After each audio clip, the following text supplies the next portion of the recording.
ابن عباس روایت کرتے ہیں کہ نبی السلام نے فرمایا انا اتقى ولد آدم واکرمهم علی اللہ ولا فخر، کہ میں اولاد آدم میں سب سے زیادہ تقوی والا ہوں اور عزت والا ہوں اور مجھے اس پر فخر نہیں ہے۔ تو نبی علیہ السلام نے اپنے آپ کو اتقا فرمایا، اور سیدنا صدیق اکبر کو اللہ رب العزت نے قرآن مجید میں اتقا فرمایا وَسَيُجَنَّبُهَا الْأَتْقَى الَّذِي يُؤْتِي مَالَهُ يَتَزَكَّى۔ یہ اتقا کا لفظ سب مفسرین متفق ہیں کہ سیدنا صدیق اکبر کے لیے اترا ہے۔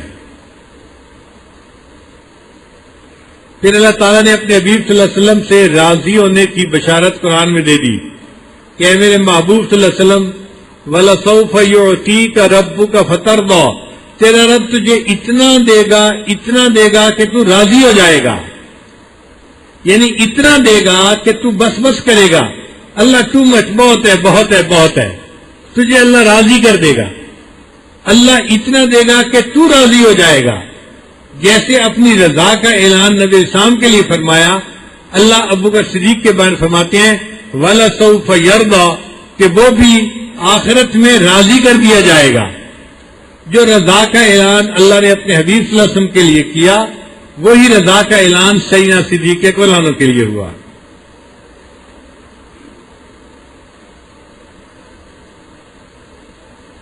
پھر نبی علیہ السلام کے جو ساتھی تھے، صحابہ تھے، وہ اللہ کے محب بھی تھے، محبوب بھی تھے، اور اللہ ان سے راضی بھی تھے، اور اللہ نے سیدنا صدیق اکبر کے لیے بھی ایسا معاملہ کیا۔ یا ایھا الذین آمنوا من یرتد منکم عن دینہ فسوف یأتی اللہ بقوم یحبهم ویحبونہ، وہ اللہ سے محبت کریں گے، اللہ ان سے محبت کریں گے۔ اور یہی بات نبی اسلام کے صحابہ کے لیے اللہ فرماتے ہیں قل ان کنتم تحبون اللہ فاتبعونی یحببکم اللہ۔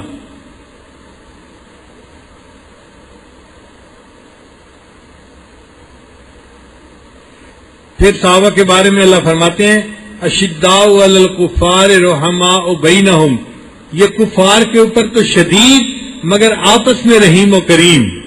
یہ صحابہ کی صفت اللہ نے قرآن میں بیان کی، اور سیدنا صدیق اکبر کے جو ساتھی تھے ان کی صفت اللہ بیان فرماتے ہیں اذلۃ علی المؤمنین اعزۃ علی الکافرین۔ وہی صفت صدیق اکبر کے ساتھیوں کے لیے اللہ بیان فرماتے ہیں۔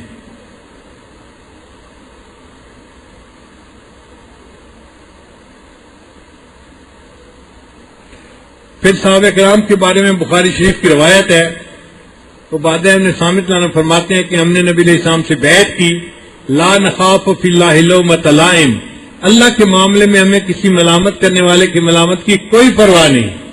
یہ صحابہ کی شان تھی، اور یہی شان صدیق اکبر کے ساتھیوں کی تھی۔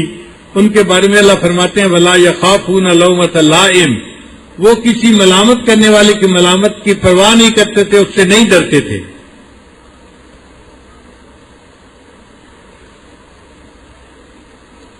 پھر جہاں نبی علیہ السلام کے دنیا میں تشریف آوری کا تذکرہ ہوا، اللہ فرماتے ہیں ذالک فضل اللہ یؤتیہ من یشاء، یہ اللہ کا فضل ہے، اللہ جس کو چاہے عطا فرما دیتا ہے۔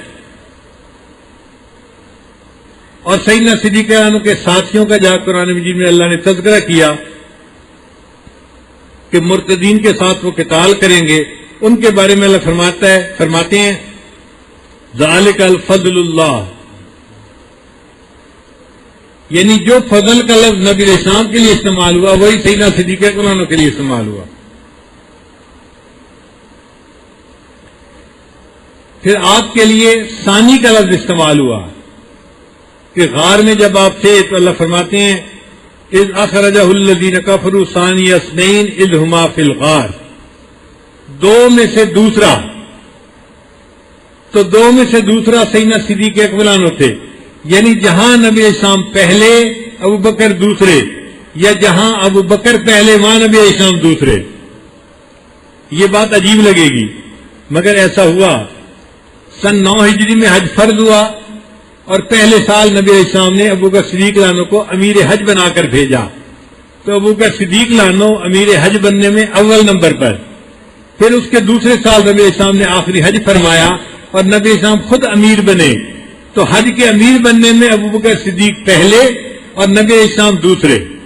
اسی طرح ایسی نماز بھی زندگی میں پیش آئی کہ ابوبکر صدیق عنہ نے نماز شروع کروائی اور 2 رکعتیں پڑھائیں، اور آنے والی 2 رکعتیں پھر اللہ کے محبوب صلی اللہ علیہ وسلم نے آ کر پڑھائیں، تو ابوبکر اس نماز کے امامت میں پہلے اور نبی علیہ السلام دوسرے۔ غار میں داخل ہونے میں ابوبکر صدیق پہلے اور نبی علیہ السلام دوسرے۔ تو جہاں ابوبکر صدیق پہلے نبی علیہ السلام دوسرے، اور جہاں نبی علیہ السلام پہلے ابوبکر صدیق دوسرے، اسلام میں نبی علیہ السلام پہلے اور ابوبکر صدیق دوسرے۔ غار میں پھر اسی طرح دیکھیے کہ پوری زندگی نبی علیہ السلام جہاں جاتے تھے ابوبکر صدیق ساتھ رہتے تھے، حتیٰ کہ گنبد خضرا میں دفن ہونے کے لیے اللہ کے نبی صلی اللہ علیہ وسلم پہلے اور ابوبکر صدیق دوسرے، وہ 2 میں سے دوسرے تھے۔ ان کو اللہ نے دیکھو نبی علیہ السلام کے ساتھ کیسی نسبت عطا